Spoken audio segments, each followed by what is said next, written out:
France's Minister for Ecological Transition, Monique Barbu, has submitted her resignation on Wednesday, but President Emmanuel Macron rejected it.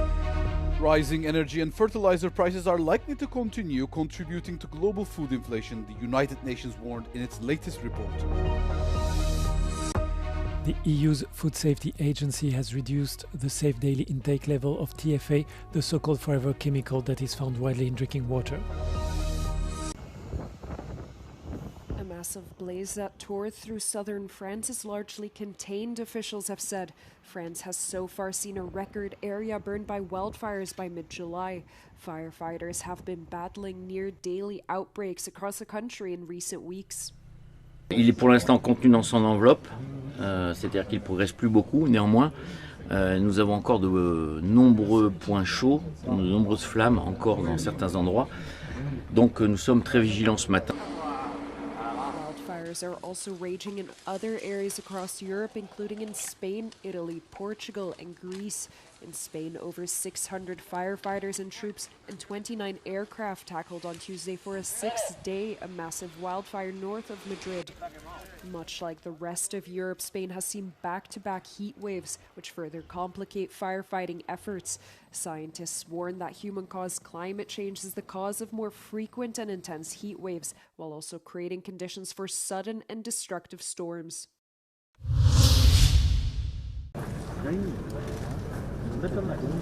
France's Minister for Ecological Transition, Monique Barbu, will remain in her post despite her opposition to a bill allowing bee-harming pesticides to come back into use.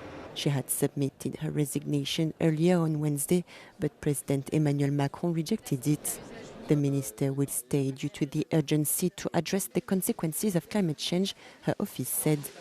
On Tuesday, Parliament passed the government's emergency agriculture bill on the conditional reintroduction of certain pesticides authorized in the European Union but banned in France. The outgoing minister criticized the bill and said the reversal was one environmental setback too many. The law gives France's Health and Safety Agency the authority to conditionally authorize the use of acetamiprid and flupyridifuron. The bill's supporters say that sugar beet and hazelnut farmers need the insecticides, which have been forbidden in France since 2018 and 2019. Barbu noted that acetamiprid was banned using the scientific evidence available at the time. Last year, France passed another bill allowing use of the pesticide, but it was struck down after strong public protests.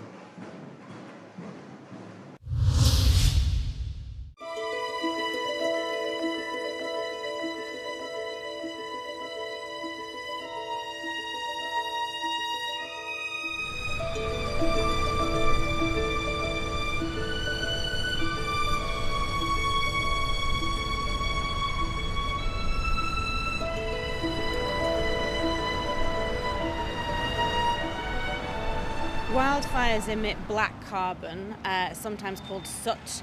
It's very small particles of partially combusted material, and we breathe them in, and then they're so tiny, some of them, that they can get through our lungs and into our bloodstream. So there's the obvious respiratory impact that can happen quite quickly, so asthma, but there's also longer-term implications like lung cancer, or once these particles get through into the bloodstream, they can affect every single organ, causing heart attacks, strokes, and over the long term, even dementia.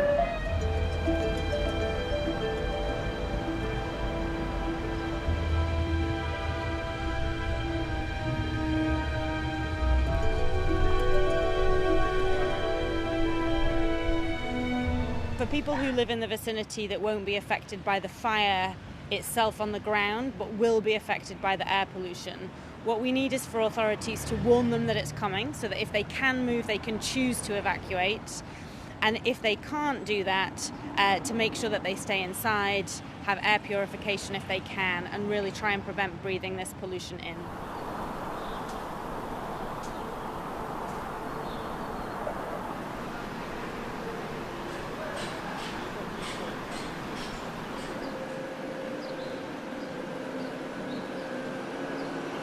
Climate change and air pollution and wildfires is a really vicious circle. We know that air pollutants are emitted at the same time as greenhouse gases. that's causing higher temperatures, which is causing more wildfires, which is causing more air pollution like black carbon, that's then heating the planet more. So we really need to tackle other causes of air pollution as well as the wildfires to start bringing the temperatures down.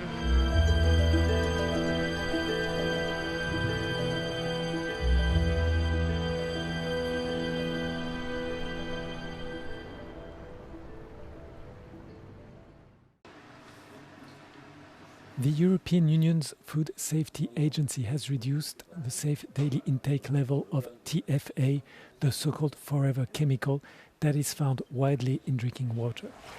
The EFSA said the updated values were based on new evidence that showed TFA changes level of a hormone produced by the thyroid gland that plays an important role in regulating the body, among other effects.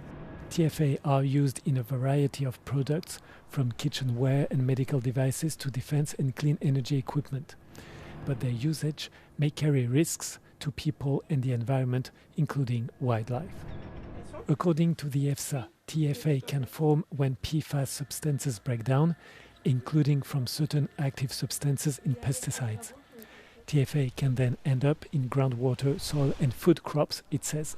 EU members are required to monitor PFAS levels in drinking water, while other monitoring programs track PFAS levels in food. The environmental health is connected with human health because the consumption of seafood, for example, fish that we ingest, the microplastics that they ingest will end up in our body. Microplastics have effects on ecosystems. Ecosystems, they provide services to us, so they are important for us as well.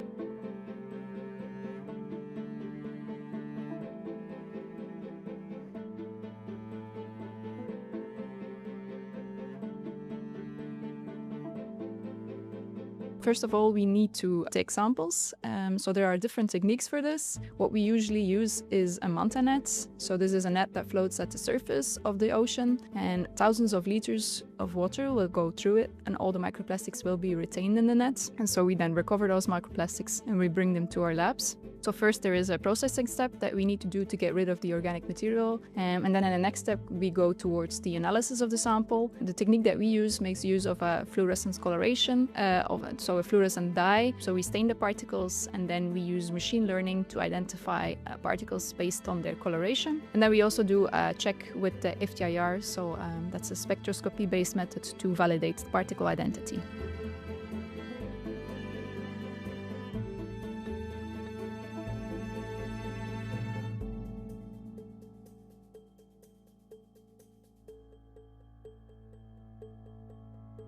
It's a screening method meant for monitoring of microplastics, and so we start from a training data set for the model in which we have 7 of the main polymers included, so the ones that are most often found at sea. Of course, if you want to study very specific polymer types, you would need to adapt the model, which you can do, so we target most common ones. And of course, it's not a chemical analysis, so it's a screening, so you would need to do a validation always of a subset of particles.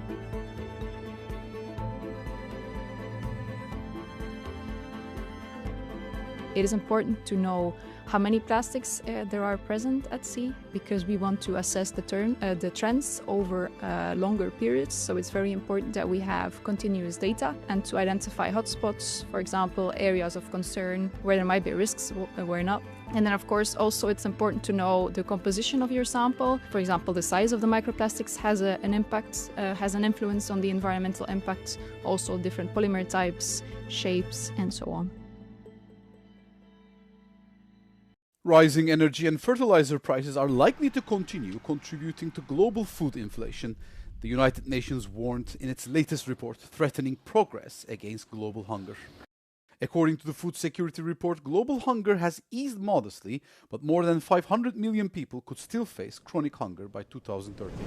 International Fund for Agricultural Development President Alvaro Lario warned that geopolitical tensions and potential shipping disruptions, including surrounding the Strait of Hormuz during the Iran war, could leave an additional 9 to 18 million people facing hunger. Ongoing conflicts, including Russia's invasion of Ukraine, remain the biggest drivers of higher energy and input prices, hitting small-scale farmers relying on diesel fuel. This comes as the average global cost of a healthy diet jumped to 4.28 purchasing power parity dollars per day, up from 3.44 in 2021. Roughly a third of the global population cannot afford a healthy diet, with the share rising to 77% in low-income countries. With Africa emerging as the epicenter, the continent has overtaken Asia as the region with the largest number of hungry people, where nearly 60% of the world's undernourished could live by 2030.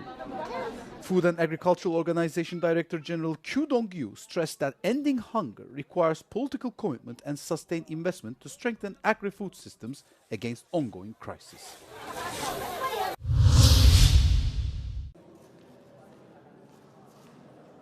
It had been the scene of the spectacular theft of the crown jewels. The Apollo Gallery at the Louvre Museum has reopened to the public, returning to its original function as a 17th century ceremonial gallery without display cases or jewels. The jewels that were not stolen during the heist will soon be displayed in another room designed as a windowless vault, said museum director Christophe Leribold. In October 2025, a four-man gang broke into the Apollo Gallery using a cherry picker and stole 8 jewels from the French crown in broad daylight. The heist exposed serious security flaws at the world's most visited museum, leading to the resignation of the then president Laurent Descartes. The loot from the heist, estimated at 88 million euros, remains untraceable to this day.